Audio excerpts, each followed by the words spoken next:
¿Qué tal a todos? Quiero darles una cordial bienvenida y vamos a proseguir con nuestro curso de presupuesto público.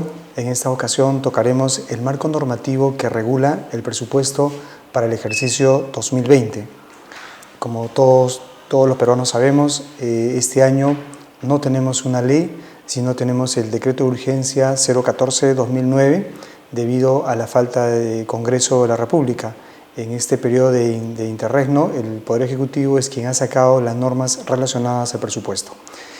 El decreto legislativo que aprueba el presupuesto de la República, que este año asciende a 177.000 millones de soles, me he permitido presentarles un resumen de cómo está el crecimiento económico en el país, lo cual nos permite tener un conocimiento que seguramente nos va a servir para tomar buenas decisiones y para tener una visión de cómo estamos como país.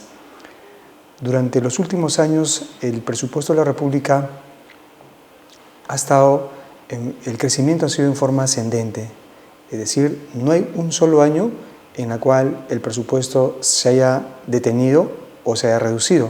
Este presupuesto tiene una tendencia hacia arriba, lo cual significa que la SUNAT, como ente recaudador de los impuestos en el Perú, está haciendo un excelente trabajo.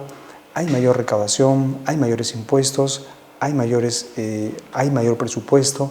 Entiendo que una parte de este presupuesto tiene que ver el tema del endeudamiento, pero a pesar de eso tenemos más recursos. Respecto al año pasado, al 2019 hemos crecido en 5.5%. Esto equivale a un crecimiento en términos monetarios. Pero si hacemos un resumen de los 13 últimos años, en promedio el crecimiento en términos monetarios es de 10.91%. Yo creo que cualquier empresa quisiera tener estas cifras, ¿no? Lo cual indica que hay recursos, tenemos dinero. Sin embargo, nos enfrentamos a un tema, ¿no? De que hay recursos, tenemos el presupuesto, pero ¿qué del gasto? ¿Qué está pasando con el gasto público? Entonces, acá viene el tema, ¿no?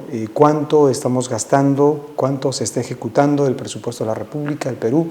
No siempre son indicadores favorables. Sufrimos para gastar.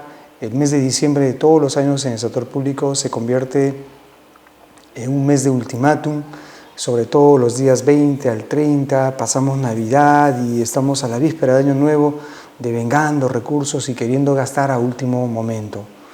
Eso deberíamos mejorar. ¿Por qué? Porque todos los años, no es novedad, los trabajadores públicos permanecen en sus oficinas haciendo registros, haciendo devengados, lo cual esto es perjudicial en el sentido de que los gastos públicos, a veces en ese afán de querer demostrar capacidad de gasto, los funcionarios públicos se ven tentados a devengar situaciones que incluso no corresponden, ¿no? Utilizando comprobantes a veces que no tienen conformidad, futuros comprobantes de pago, y lo peor de todo es que se está devengando sin la conformidad respectiva. Pero eso es un tema del gasto público. Hoy vamos a revisar qué nos dice el presupuesto para este 2020. Bueno, la forma como se distribuye a nivel de gobiernos, sepamos que el presupuesto siempre en el Perú es un presupuesto totalmente centralista, y esta es la realidad. El 70% se presupuesta a nivel de gobiernos nacionales, pero siempre se dice que luego los ministerios empiezan a distribuir el presupuesto a los gobiernos regionales, a los gobiernos locales, pero miren, el 70% del presupuesto de la República del Perú queda con los gobiernos nacionales. Claro que luego se hacen transferencias de partidas, transferencias financieras, pero yo digo, si el presupuesto hoy en día es un presupuesto multianual, ¿por qué no desde un inicio dárselo a los gobiernos regionales, a los gobiernos locales y evitar tantas transferencias financieras que se dan en el ejercicio? Porque una transferencia financiera, fíjense, es bien engorroso. Sale la norma legal en el peruano y las entidades luego tienen que incorporar a su presupuesto. Bueno, hacer una modificación en el sistema no es nada complicado, pero sí la resolución toma su tiempo. A veces el titular del pliego tarda en publicar y esto toma sus días. Entonces podríamos tranquilamente ahorrar muchos días de trabajo y ejecutar más rápido el presupuesto si evitaríamos realizar tantas transferencias financieras. y que el presupuesto ya se debería entregárselos a los gobiernos nacionales desde un inicio. Obviamente eso requiere mucho estudio, mucho trabajo, mucha planificación, pero de eso se trata, porque si hacemos transferencias financieras, o sea, dárselo a un gobierno regional, a un gobierno local en octubre, en noviembre, en diciembre, a mí me parece una locura. Le estás diciendo, oye, toma la plata, pero sabiendo que no va a poder gastar en ese ejercicio. Por ahí creo que deberíamos hacer todo un cambio, mejorar la forma como se ejecutan los recursos públicos. Luego, en este marco, los gobiernos regionales llevan aproximadamente el 18%, tenemos 26 gobiernos regionales, Lima Capital y el resto, Callao y el resto de las regiones.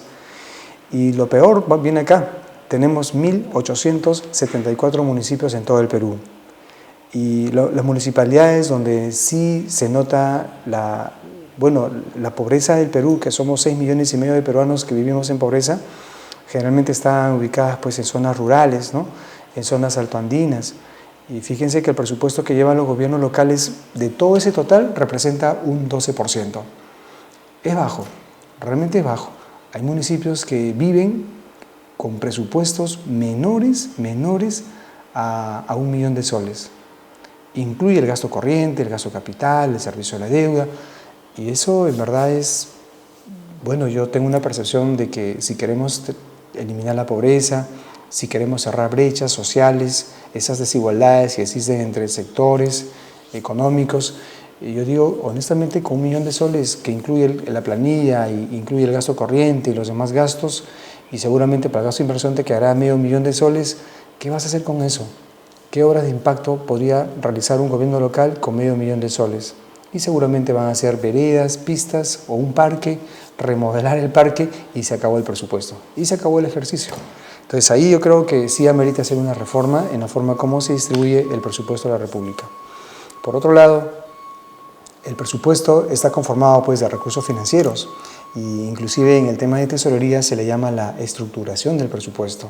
Es decir, yo estimo cuántos ingresos voy a tener, asimismo estimamos los gastos que se van a realizar en un periodo, ingresos y gastos, hacemos estimaciones, pero finalmente viene la estructuración, que significa, oye, darle vida, ¿no?, al presupuesto, que en otras palabras es el dinero. El presupuesto por sí solo no serviría mucho. Lo que le da vida al presupuesto es finalmente el recurso financiero que se obtiene producto de la recaudación, producto de las donaciones, las transferencias, el endeudamiento público, etc. A nivel de fuente de financiamiento, vamos a analizar este cuadro. Podemos ver de que de las 5 fuentes de financiamiento, la primera fuente, los recursos ordinarios, representa para el país el 66.22% del presupuesto. Este monto es relativamente considerable, sabiendo que los recursos ordinarios vienen a ser pues, los impuestos, ¿no?, generales, los impuestos directos, indirectos que administra el ente recaudador. Este monto de 117,000 millones en verdad es el trabajo que hace el Perú internamente a través de las empresas, la forma como gestiona la política fiscal, y es considerable. Sin embargo, si analizamos ahora los recursos directamente recaudados, los ingresos propios que tienen las entidades, apenas llegamos al 8%. El endeudamiento público llega al 12%. Bueno, las donaciones y transferencias no es mucho, apenas ni siquiera llegamos al 1%. Y los recursos determinados, que está el canon, el fondo de compensación municipal y están los impuestos municipales, llega al 13%. Bueno, porque son varios rubros. Pero bueno, sería esto, saber cuánto es el canon, cuánto es el fondo común y cuántos son los impuestos municipales, ¿no? Si dividiéramos entre 3, estamos más o menos hablando de un 4% aproximadamente. Bueno, el decreto de urgencia 014 es de aplicación para todas las entidades públicas, incluyen los 3 poderes del Estado, las universidades públicas y además está la Contraloría General de la República y las instancias descentralizadas, que tienen obligación, que necesitan darle una obligación, darle carácter de obligación a todas las normas que tenemos en este marco normativo. Ahora vamos a revisar, por ejemplo, la responsabilidad que tiene el titular, el jefe de presupuesto y el jefe de administración.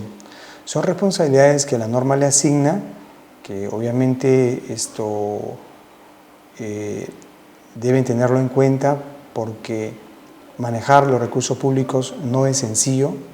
Reconozco que es complicado. Algunas veces yo he sido jefe de presupuesto en algunas entidades y sé que no es fácil, porque a veces los titulares de los pliegos son a veces, lejos de ayudarte a controlar el presupuesto, son los que más desordenan, porque creen que el presupuesto está a disposición de ellos y no siempre toman decisiones en lo que dicen las normas legales. Por lo tanto, las entidades públicas sujetan la ejecución de sus gastos a los créditos presupuestarios autorizados. ¿Qué significa esto? A ver, esto significa que no hay gasto si no está presupuestado. Es clarísimo esto. Sujetan el gasto a los créditos presupuestales. El gasto se sujeta al crédito presupuestal. Repito, no hay gasto si no hay presupuesto. O sea, yo no puedo comprometer recursos del Estado sin que éste esté limitado en un presupuesto. Y la norma te dice, bajo responsabilidad, 1, del titular, ejemplo, alcalde; 2, jefe de presupuesto; y 3, el jefe de la oficina de administración. Y la norma señala que todo acto administrativo que autorice gastos no son eficaces si no cuentan con el presupuesto correspondiente. Qué bueno, ¿no? Que sepamos eso de que alguien tiene que controlar el recurso presupuestal. Después de todo, es recurso del Estado peruano, no son capitales privados como para poder hacer lo que se nos antoje, sino que tenemos que respetar las normas que están ya determinadas en el marco legal. El artículo 5 de este decreto de urgencia precisa nuevamente quiénes son los responsables de la debida aplicación de esta ley, de esta norma, y consecuentemente deben controlar el gasto público. Miren, dice, deben controlar el gasto público. En la diapositiva anterior hemos visto sobre la ejecución del gasto, quiénes tienen la responsabilidad, bajo exclusiva responsabilidad, ¿no? Debo ejecutar. Y ahora habla del control. Entiéndase, el control es una palabra interesante y estaba revisando en el diccionario qué significa el control, y esta tiene que ver con seguimiento, tiene que ver con la forma como tú vas a hacer esto, vas a establecer los mecanismos básicamente de seguimiento. O sea, cómo yo voy a controlar el presupuesto. Yo digo lo siguiente, no basta con certificar. Es fácil hacer la certificación y lavarse las manos y decir, ya certifiqué el presupuesto para una obra X que nos cuesta 1 millón de soles y ya gaste, ¿no? Sino que la norma te dice, no solamente certifica, sino controla el gasto. ¿Y cómo va a ser ese control? Como dije, es un tema de seguimiento. Por lo tanto, el área de presupuesto y las áreas que están acá señaladas deberían implementar un mecanismo de, por ejemplo, internamente hacer una rendición. Quiero mostrar un ejemplo. A ver, digamos que vamos a construir un colegio. Este colegio está valorizado en 1 millón de soles. Entonces, yo como presupuesto digo, oye, te certifico 1 millón de soles. Ahí tienes el 1 millón de soles para poder hacer el colegio. Correcto. Pero resulta que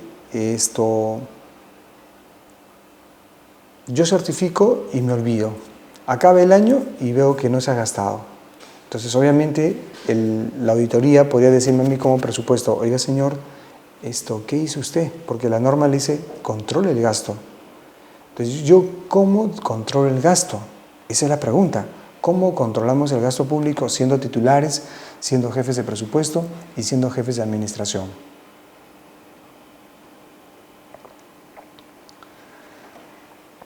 Vamos a controlar el gasto. Si la palabra clave es seguimiento, entonces yo pido informes. Por ejemplo, al área de obras, ¿no?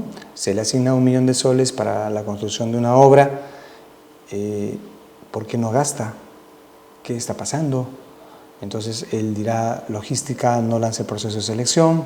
Entonces yo diré, logístico, ¿por qué motivo no se está gastando? ¿Qué está pasando? Entonces, pero yo necesito controlar. No en el sentido de que voy a controlar las facturas, eso no, sino va más que nada al tema presupuestal, ¿no? Controla ese presupuesto. Si te di un recurso, dime si se está gastando o si se gasta parcialmente, por qué no se gasta todo, o si ya se gastó todo y se requiere más presupuesto. Bueno, puede haber adendas al contrato, muchas veces se suele hacer eso, ¿no? Aunque no soy muy partícipe, pero eso es lo que a veces dice. Entonces, la indicación es a los amigos de presupuesto que a administración y al titular controlemos el gasto público. Y eso implica reuniones de gabinete, reuniones de coordinación para apoyar el gasto público. Bueno, ¿qué dice respecto al titular del pliego? Corresponde efectuar la gestión presupuestaria. Clarísimo. Gobernadores, alcaldes, ministros, rectores, en instancias descentralizadas, los gerentes generales, corresponde efectuar la gestión presupuestaria. Corresponde efectuar la gestión presupuestaria en todas las fases: programación, formulación, aprobación, ejecución y evaluación. Y acá le ponen, y el control del gasto.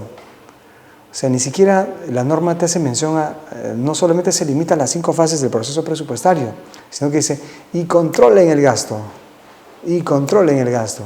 Entonces, nuevamente, ¿no?, la importancia de hacer ese control, el titular del pliego.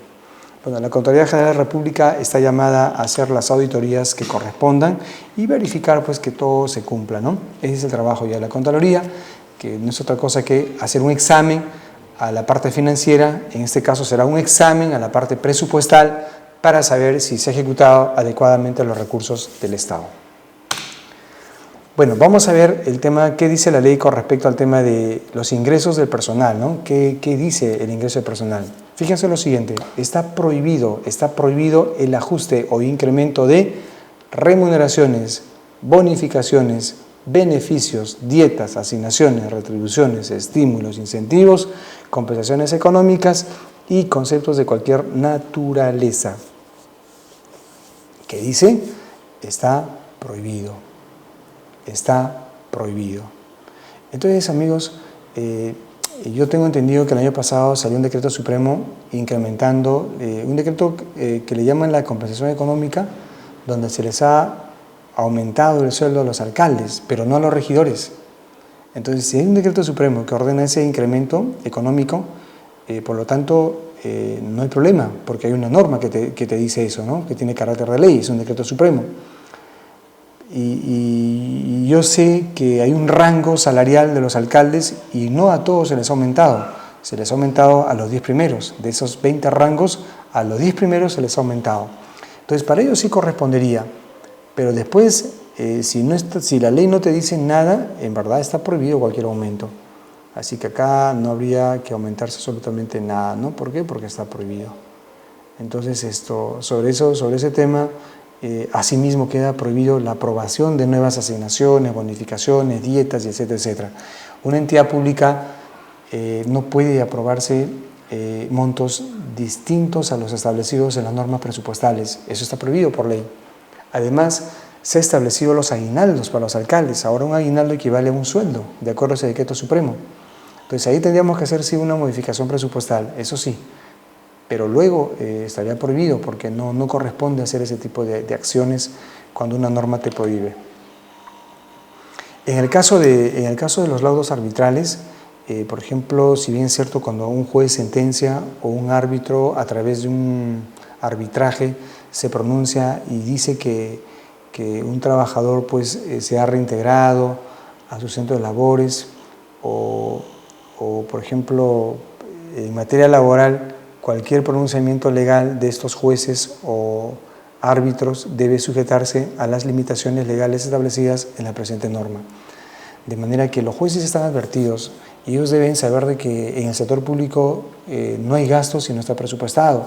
Entonces, cuando un juez ordena o sentencia, dictamina una sentencia para trabar un embargo, eso resulta un poco molestoso para las entidades porque todo el mundo dice, oye, pero ¿por qué el juez me ordena? Y es más, ya sacó dinero de las cuentas bancarias, pero sin siquiera haber estado presupuestado. Y ese dinero estaba destinado para otras cosas. Entonces ahí la orden es esa, ¿no? Que los árbitros y los jueces tengan en cuenta las disposiciones en materia legal. Y la prohibición de incremento de remuneraciones que pudiera efectuarse dentro del rango tope fijado, igual está prohibido, ¿no? Prohibido. ¿Y cuál es ese rango? Tenemos el Decreto Supremo 025 y es esta. Justo lo que le estoy hablando, ¿no? De los montos salariales de un alcalde. Es decir, ¿hasta cuánto puede percibir un alcalde? ¿Cuál es el sueldo que recibe un alcalde? Y esa es la respuesta. Pero a los 10 primeros rangos se les ha incrementado. ¿Ya? Esto ha aumentado.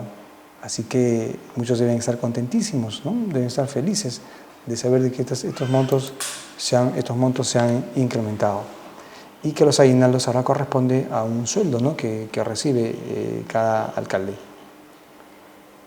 Pero también la realidad es otra, ¿no? Acá los alcaldes que tienen población por menos de 500 personas, me refiero a un rango electoral poblacional, van a recibir montos no mayores a 1.040 soles.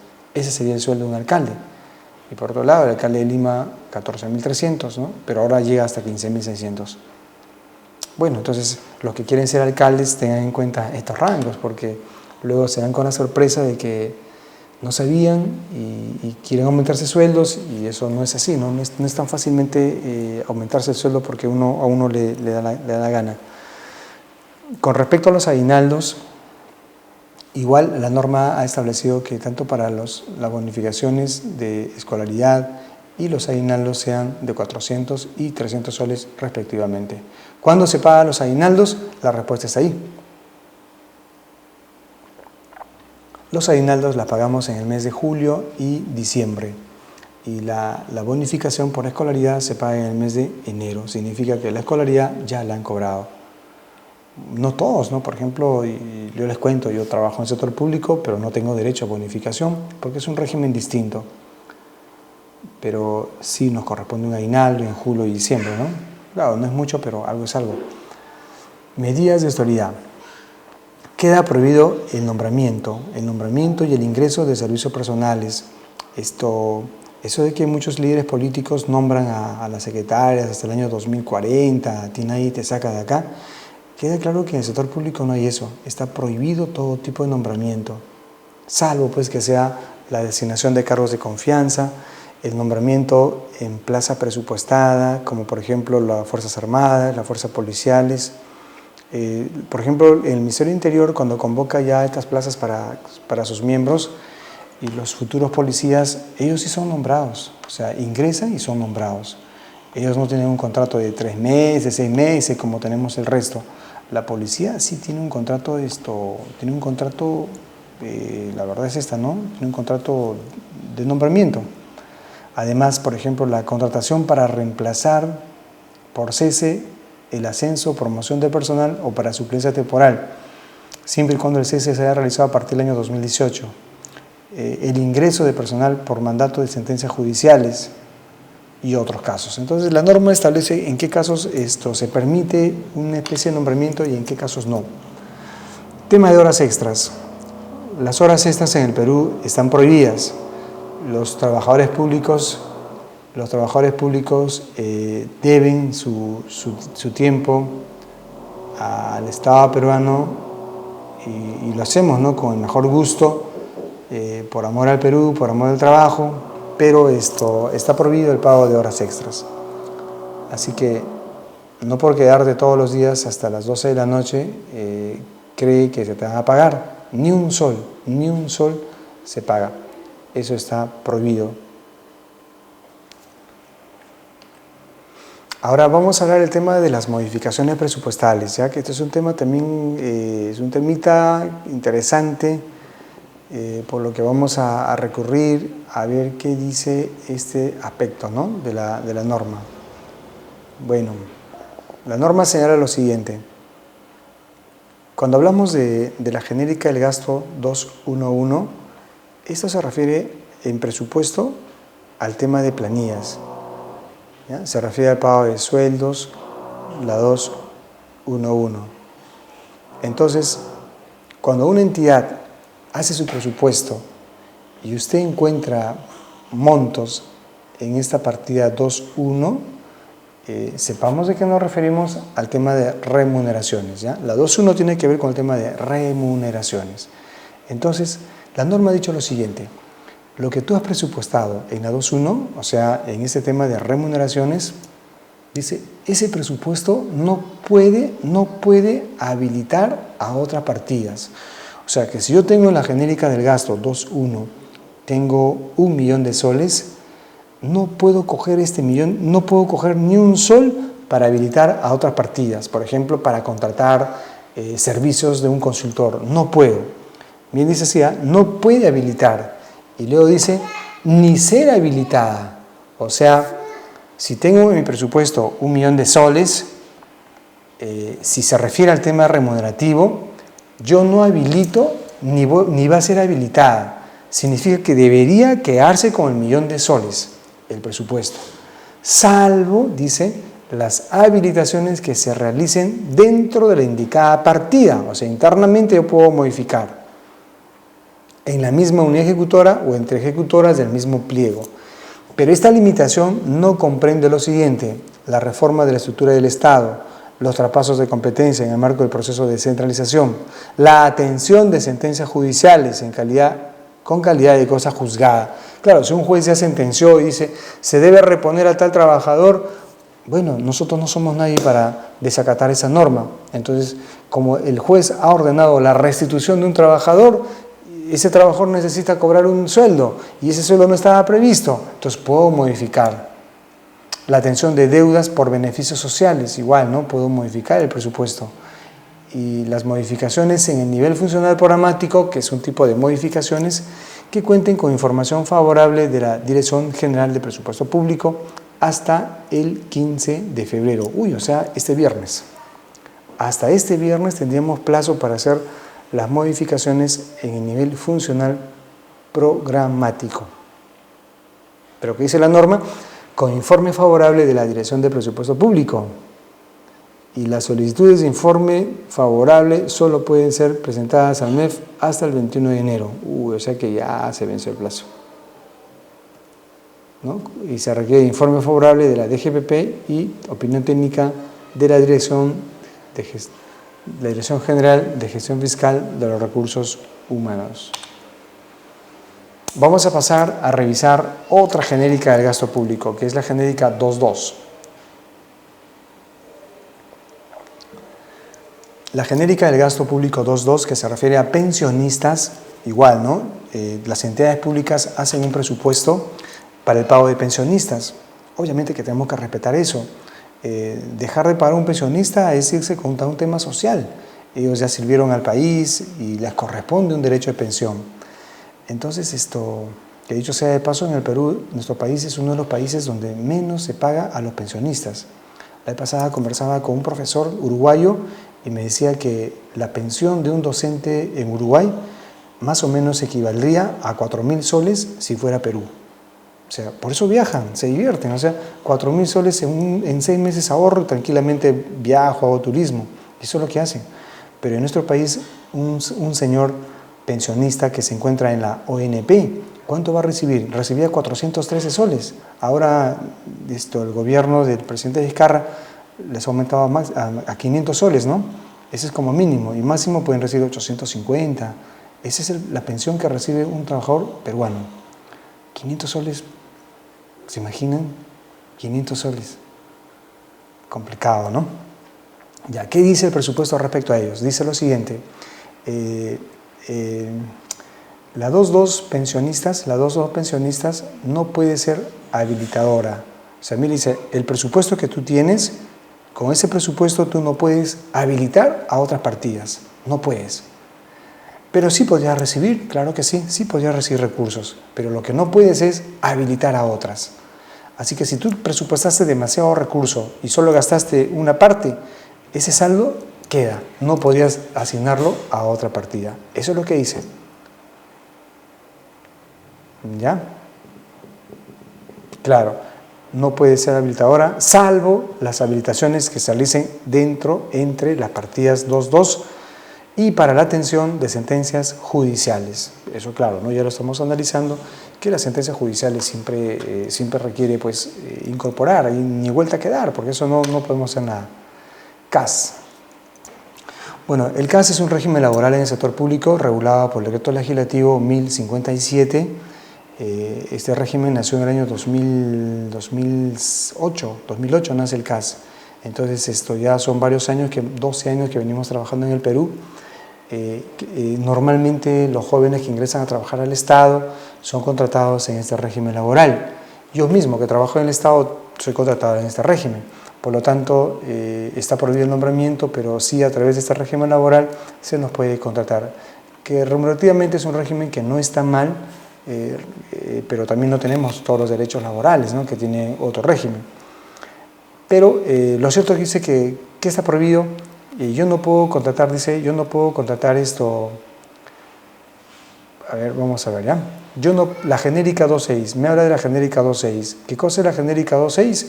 Tiene que ver con el tema de las obras públicas, todo lo que viene a ser la infraestructura pública en el país. ¿Qué dice? Yo no puedo contratar personal CAS para destinarlo a proyectos de inversión. Es lo que dice, ¿ve? Prohíbase las modificaciones presupuestales con cargo a la genérica 2.6 con objeto de habilitar recursos para la contratación de personal bajo la modalidad CAS. A ver, en español, ¿qué significa esto? Yo soy en la Municipalidad de Trujillo. Tengo 8 millones para gestionar proyectos de inversión.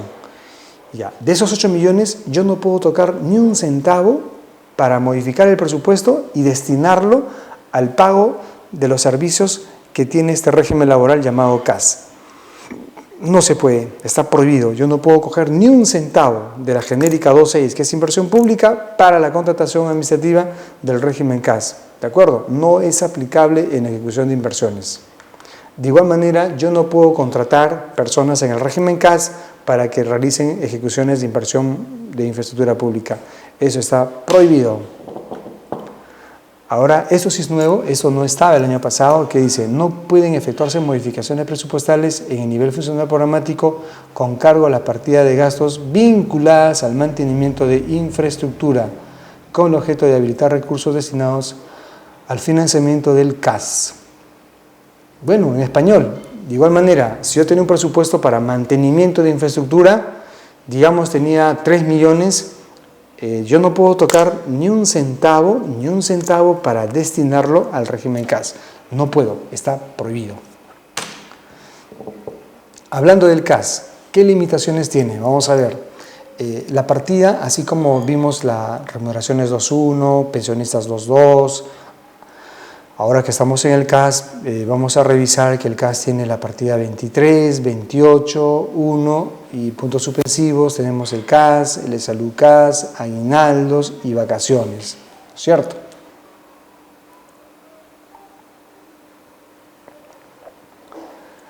¿Qué dice? A ver, entonces ahora sí nos vamos al presupuesto del CAS. Tengo 200.000 soles como presupuesto para pagar la planilla CAS. Soy un gobierno local pequeño. Que dice, no puede habilitar a otras genéricas. O sea, si tengo 200.000 soles en mi presupuesto para pagar la planilla CAS, que dice la norma, no puedo tocar ni un sol para habilitar a otras partidas, ni ser habilitadas. O sea, si tengo 200.000 soles, me quedo con los 200.000 soles, salvo, dice, las habilitaciones que se realicen dentro de los 200.000 soles. Ajá. O también puede ser por reforma en la estructura del Estado, ahí puedo modificar, traspaso de competencias en el marco del proceso de la descentralización y las modificaciones en el nivel funcional programático que cuente con informe favorable hasta el 8 de abril del 2020. O sea que los CAS todavía tienen tiempo, ¿no? Tienen tiempo hasta el 8 de abril para poder hacer sus modificaciones en el nivel funcional programático. Es lo que dice. Las solicitudes de informe favorable en atención a lo regulado en el presente editorial solo pueden ser presentados hasta el 13 de marzo. Hay que tener en cuenta, amigos del CAS, tú necesitas, si quieres modificar un informe favorable de la DGPP, y tienes que solicitar máximo el 13 de marzo, y el informe se te va a dar el 8 de abril. En el caso de los gobiernos nacionales y gobiernos regionales, en el tema del CAS, tanto el monto que perciben, el aporte que se hace de salud, los aguinaldos que perciben un CAS y las vacaciones truncas, fíjense, dice, para habilitar o anular la específica de gastos, fíjense, ya, digamos que quiero hacer una excepción, quiero habilitar recursos. Dice lo siguiente, tiene que ser con informe favorable de la Dirección General de Presupuesto Público, con opinión técnica de la Dirección General de Gestión Fiscal de los Recursos Humanos. O sea, ahí me pide 2 opiniones favorables y eso es bien complicado, bien complicado. Yo cuando estaba trabajando en una entidad pública, resulta que para solicitar al pliego la aprobación, ¿no?, de modificaciones en el CAS. No les exagero, pero eso se demoraba un montón para que sea el informe favorable.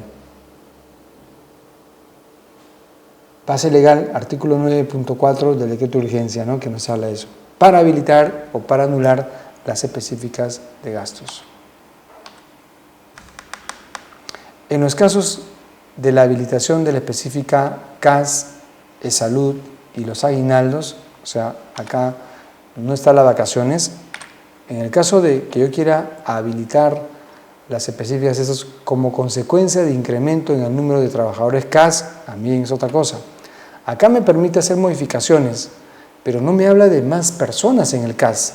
En cambio, en la siguiente diapositiva me dice, oye, son 8 CAS, ahora quieren ser 10 o 9. Entonces, como consecuencia del incremento en el número de trabajadores CAS, se requiere opinión previa favorable de servir. O sea, resumiendo, si se trata solo de modificar el CAS, informe favorable de la DGPP e informe favorable de la Gestión Fiscal de Recursos Humanos. Pero si se trata de aumentar más personal CAS, se requiere opinión favorable de servir. Y estas opiniones de servir se presentan hasta el 14 de febrero del 2020. Hay que avanzar entonces. Si alguna entidad quiere contratar más CAS, tiene que correr con servir, porque el día 14 es el último día para solicitar incremento del CAS. Listo. No, por un ratito. Vamos a ver, presioné una tecla indebida y nos hemos ido hasta el final. Ya estamos acá. Listo, estamos acá. Listo.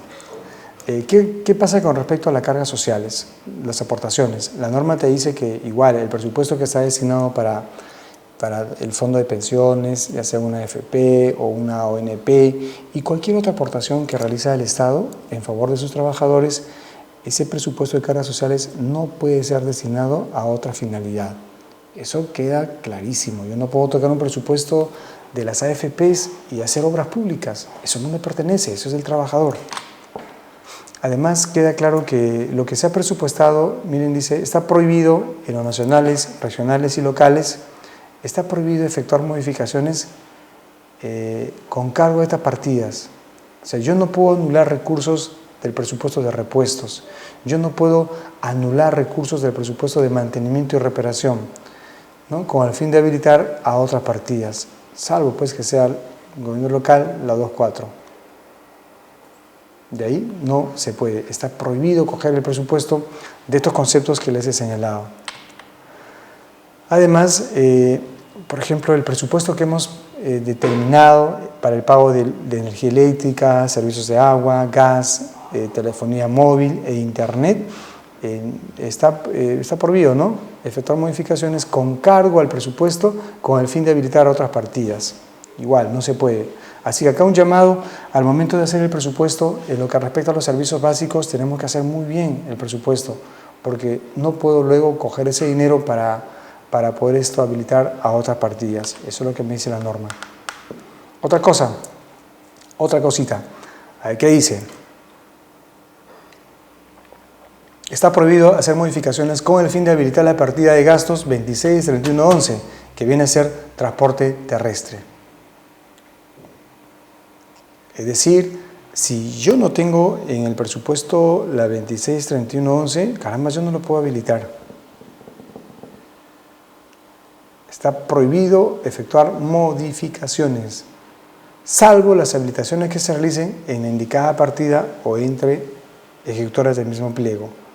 Pero después el tema de carro no. Luego hay unas partidas, se han creado otros gastos, igual, ¿no? Esto no puede habilitar ni ser habilitada, ¿no? Salvo se crean justamente para sincerar el AIR, que es el aplicativo de los recursos humanos en el sector público.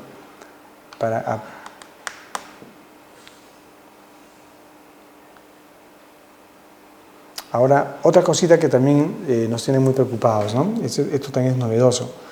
Si bien es cierto, hemos revisado las limitaciones que pueda tener un personal CAS, ya sé que cuando quiero modificar el presupuesto requiero el informe favorable de la DGPP, el informe favorable de gestión fiscal. Pero si quiero aumentar más personas en el CAS, requiero el informe de Servir. Pero ahora viene lo interesante, ¿cómo se financia? Dice, solo pueden incorporar recursos destinados a la partida de gastos 23.28.1, artículo 10, contrato administrativo de servicios, aquellos que provienen de mayores ingresos por la fuente de financiamiento, recursos directamente recaudados y los saldos generados en dicha fuente. O sea, si tú quieres aumentar más presupuesto en el CAS, la norma te dice que sea con cargo a tus recursos directamente recaudados, no otra fuente. Viajes al exterior, ¿a quién no le encanta viajar? ¿No? A todo el mundo. Pero ahora, si tú trabajas para el Estado y quieres viajar, lo cierto es que tienes que cumplir un fin institucional. Ya no puedes viajar simplemente a un curso y lucirte, ¿no? No, y que el Estado pague todo. Tú tienes que lograr un objetivo. Por lo tanto, los viajes al exterior se deben realizar en categoría económica, ¿ya? No hay premium, no hay ejecutiva acá. Pudiendo exceptuarse a los funcionarios señalados en el artículo 52 de la ley 30.057. ¿Y qué dice el artículo 52 de la ley de Servir? ¿Quiénes son los que están exceptuados de estos viajes al exterior de usar categoría económica, ¿no? Que incluso la norma dice siempre que el viaje sea mayor a 8 horas, estamos hablando de otro continente, o cuando la estancia sea menor a 48 horas, ¿no? Mayor a 8 o menor a 48 horas. ¿Quiénes son? Funcionarios, acá están los funcionarios. ¿No? Ellos son los realmente funcionarios. Hay 3 tipos de funcionarios en el sector público. Los de elección popular, como por ejemplo el presidente de la República, los alcaldes, los vicepresidentes. Son los funcionarios públicos de elección popular. Luego tenemos los funcionarios públicos de designación o remoción regulada. ¿Quiénes están acá? Los magistrados, el defensor del pueblo, el Contralor General de la República, miembros del Jurado Nacional de Elecciones, los rectores, que son funcionarios públicos de designación o remoción regular. Pero hay otra división de los funcionarios, aquellos de libre designación y remoción. Ejemplo, el ministro de Estado y los viceministros.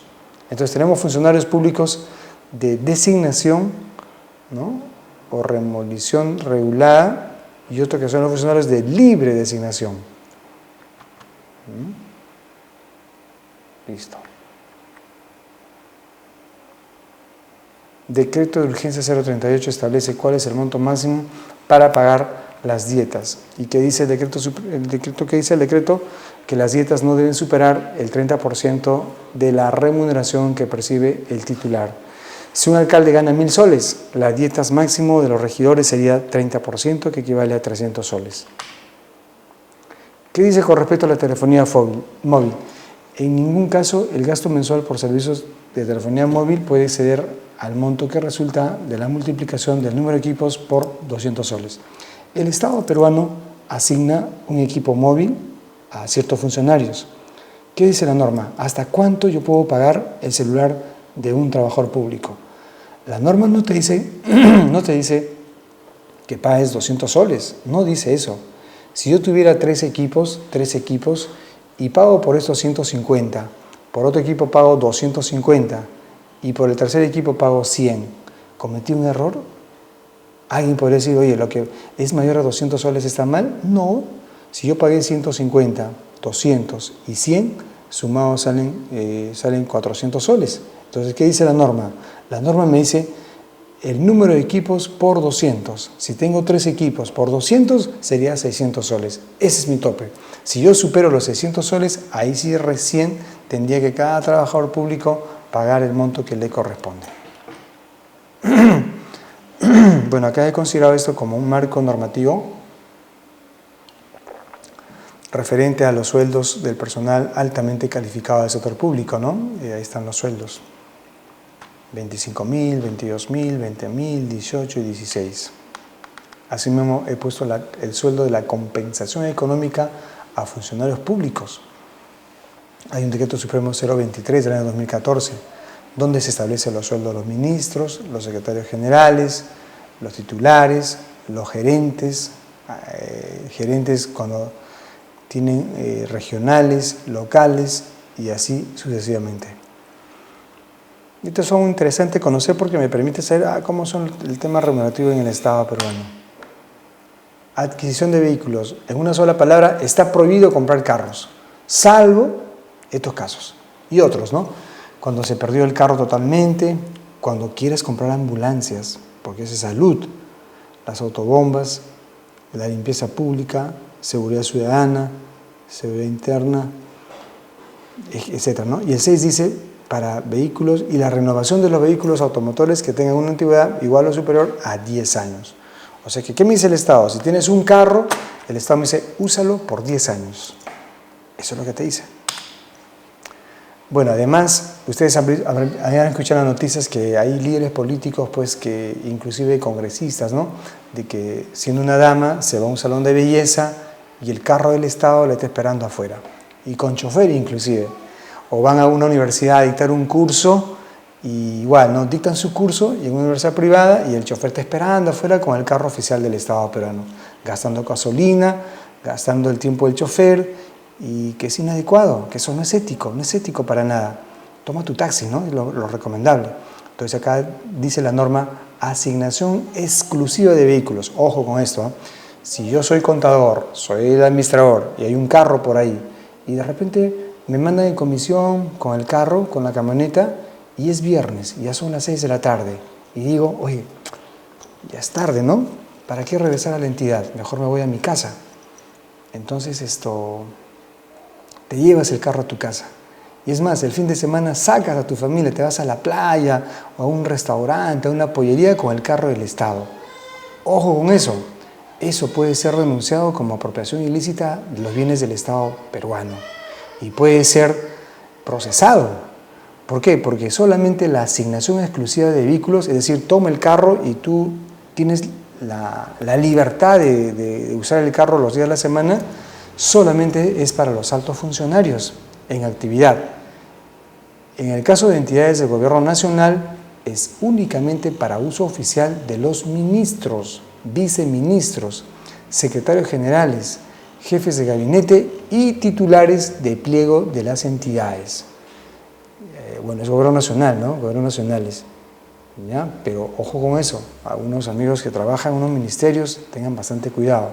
A veces queremos lucir la camioneta del Estado y es indebido eso. Solo para realizar las labores.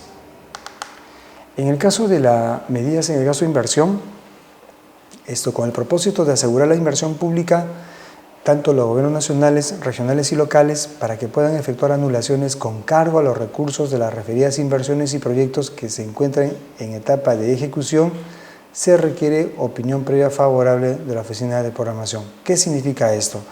Yo quiero anular el presupuesto de un proyecto para llevarlo a otro proyecto, que en el fondo está bien, pero ¿cuándo puedo hacer esto? ¿Cuándo yo puedo quitar presupuesto de un proyecto A para un proyecto B? Dice, para que puedan efectuarse estas anulaciones con cargo a los recursos de las referidas inversiones y proyectos que se encuentren en etapa de ejecución, dice, o sea, cuando está en etapa de ejecución, es decir, este proyecto se está realizando, oye, pero ¿por qué estás cogiendo recursos si el proyecto se está realizando? Y si lo dejas sin recursos, entonces dice, se puede hacer esa modificación, pero previa opinión favorable de la Oficina de Programación Multianual e Inversión Pública. Si ellos dan su visto bueno, se procede con la modificación de aquellos proyectos que están en ejecución. Asimismo, las anulaciones de las inversiones deben contar con opinión favorable de la DGPP cuando el monto total actualizado de la inversión sea superior a 200 millones de soles. ¿Cuándo requiero informe previo de la Dirección de Presupuesto Público? Cuando yo retiro 200 millones, cuando está desarrollado por un mecanismo de obra por impuestos, o las inversiones que se financien con recursos provienen de operaciones de endeudamiento. En estos casos requerimos la opinión de la DGPP. Listo. Además, las habilitaciones de todo crédito presupuestario con cargo a las anulaciones de proyectos solo puede efectuarse siempre y cuando se encuentren en etapa de ejecución. Nuevamente, ¿no? Ya está bien, te digo, modifica el presupuesto, es correcto, pero sabes una cosa, solamente me modificas si es que estos se encuentran en etapa de ejecución. Caso contrario, no.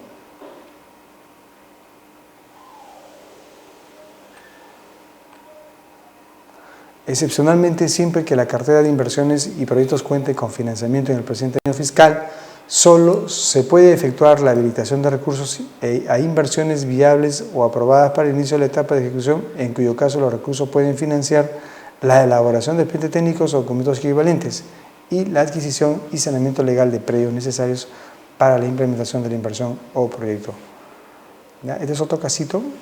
Yo puedo coger también el presupuesto de la cartera de inversiones y proyectos con financiamiento en el presente año, siempre y cuando puedo hacer esto, ¿no?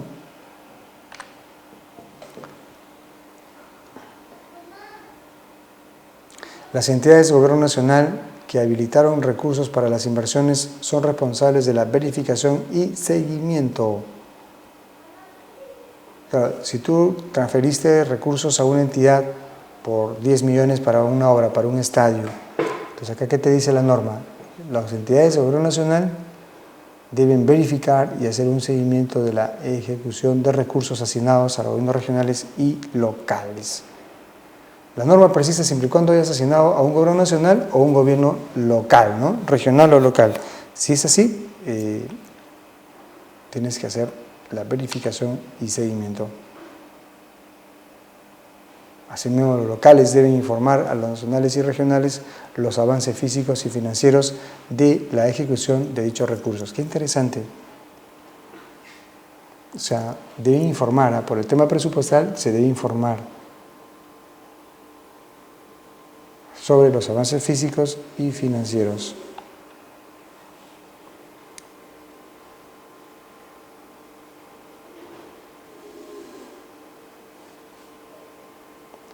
Dice acá, los pliegos de gobierno nacional que transfirieron recursos son responsables igual, ¿no?, de la verificación y seguimiento que incluye el avance físico y financiero de los recursos de cumplimiento de las asignaciones contenidas en el convenio y en el programa de ejecución física. Las entidades de gobierno nacional deben remitir al Ministerio de Economía y Finanzas hasta el 8 de mayo el detalle de los recursos que se deben programar para el año 2021, que asegure el financiamiento. Yo entiendo esto que las entidades nacionales tienen que hacer una programación, ¿no? Sobre todo remitir al MEF hasta el 8 de mayo el detalle de todos los recursos que se deben programar para el año 2011.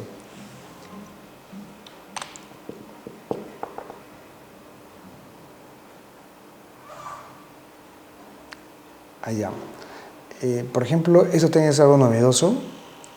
Nosotros vemos que la previsión presupuestal es un documento que se emite también para asegurar que tal proyecto cuenta con recursos presupuestales, ¿no? Por eso es que emitimos una certificación presupuestal, para atestiguar, para asegurar que sí contamos con los recursos. ¿Qué debe contener esa constancia de previsión presupuestal? El monto, la meta prevista y la fuente de financiamiento. Eso debe contar la constancia de previsión. El monto de los recursos, la meta prevista y la fuente de financiamiento. Bueno, los procesos de selección, los montos son regulados por la ley de presupuesto y bueno, esto es igual, no ha variado, solamente tengamos en cuenta que se requiere consultores internos. A ver, ¿dónde está esto?